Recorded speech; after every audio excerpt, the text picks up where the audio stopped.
Hi guys, welcome to my channel and welcome to my music world right here on my channel.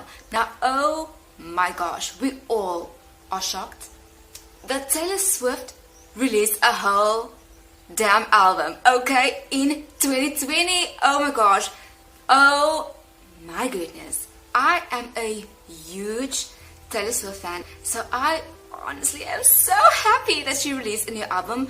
So guys, without further ado, let's do this track by track. Let's go through this album and I'll give you guys my favorite songs, my opinion of the album and everything else. So guys, let's start from the beginning, okay? The first song is The One. My reaction to this was, it is so fun, it is so fresh.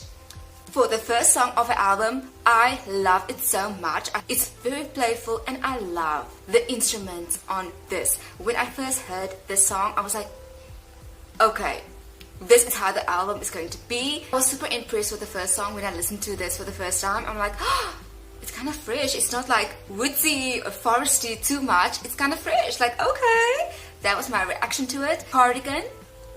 I've listened to it once, guys. And I need to listen to it more. Like, I can't give a full opinion about the song. And it has a music video out. I haven't even seen the music video, guys. The next song, The Last Great American Dynasty. The storytelling on that song is on point. I love that it's like a story in a newspaper, a short story or something. It is very interesting and I love the song that's almost like a history book, a story or something that's to do with history. I love it. I love it. Exile. Let's get into this. When I first heard the song, I was so shocked with his deep voice. And the more the song went on and on, the more I fell in love with the song. I fell in love with his voice. The whole back and forth. I fell in love with Taylor Swift's part, his part. I loved it. This is actually such a beautiful song. It's a remarkable song. It's just everything in this one song. Honestly, brilliant. My Tears Ricochet. Like, first listen to it because I know there was a big deal made of the song. I'm like, okay. The first listen was like, oh, okay, I need to take this in and I need to process everything. But I think that this song is going to be a grower. I think that this is going to be one of my favorite songs on this album the more I listen to it, because it's very particular. And there's something about the song that I still need to get into, but I know that there's something special about that song. And I think I'm gonna love it.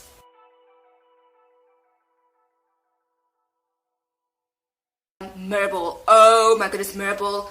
When I saw the YouTube video with the lyrics on and the marble, the disco lights, the disco ball, I'm like, oh my word, this is a vibe. This is a vibe. It's very like old school vibe, old school, a dance, prom, something like that, like a movie. I just love the vibe on this song. Very moody and vibey, and it's like, it was a standout when I first listened to the album. Okay, 7. Let's go to 7. This was different. This was really different, and I still need to figure that song out. It's just very different, and I still need to get used to that one, okay? So next one. Oh my gosh, August. Stand out. When I first listened to the album, this was like, I love this one. I love this one, okay? I love this one. First listening to the album, this is one of my favorite songs. It's so beautiful. It's so beautiful. It's kind of like a movie where you like miss someone, or like I just feel like you miss something in that song. When you listen to the song, you miss someone or something. I love that song. Honestly, one of my favorite, I think this is my favorite song on the album. I don't know. We'll see. This Is Me Trying. This was one of the standouts. My first reaction was, ooh, this is nice. It's really raw and emotional. It's really like simple and soft for a rainy day. That's like my thing about that song. Illicit Affair. It's so good. I love it. I love the rawness of this song and the storytelling. Amazing. And it's kind of sad. Like, it's kind of sad, but it's like so beautiful, the storytelling. Like, I just can't. Invisible String, very poetic. And it's so sweet. Like, so sweet. That's what I'm feeling on the song. That's what I'm feeling. Epiphany, very sad. Honestly, very, very sad. But it's such a beautiful song. It's like... Mad Woman. Oh my gosh, it's so dark and twisted and I love it. It's so kind of savage. The lyric, you made her like that. Oh my god, so savage. and it's kind of funny. Okay, Bitsy. This one is so like childlike. I felt like she was like talking about something when she was a child, but I'm not even sure if that is what it is. But the whole song and the vibe of the song is like so childlike, and I really do love the song. I don't know what about the song I love at this moment, but I really like the song. And the last two is Peace and Hoax. I like Peace more than I like Hoax. I've listened to Hoax one time and I'm not sure about that one. I still need to listen to that one more. But Peace and Hoax is like two different things. Let's get to my overall opinion about the album. The album is a whole vibe.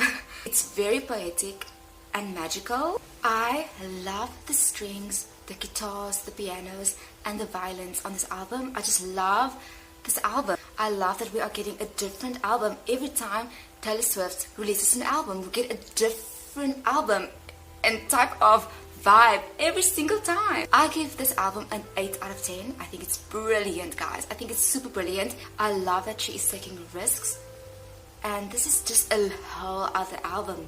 It is so creative. It's like a storytelling. It's a book. It's a painting. It's so much more than just ordinary music. It's just so much more, and I give this album an 8 out of 10. I really like the creative work on this album. I love this album for what it is, guys, and it just takes you to a different place. That is my review of the album, guys. Don't forget to comment down below, give this a like, subscribe to our channel, and I will see you guys in my next video. Bye!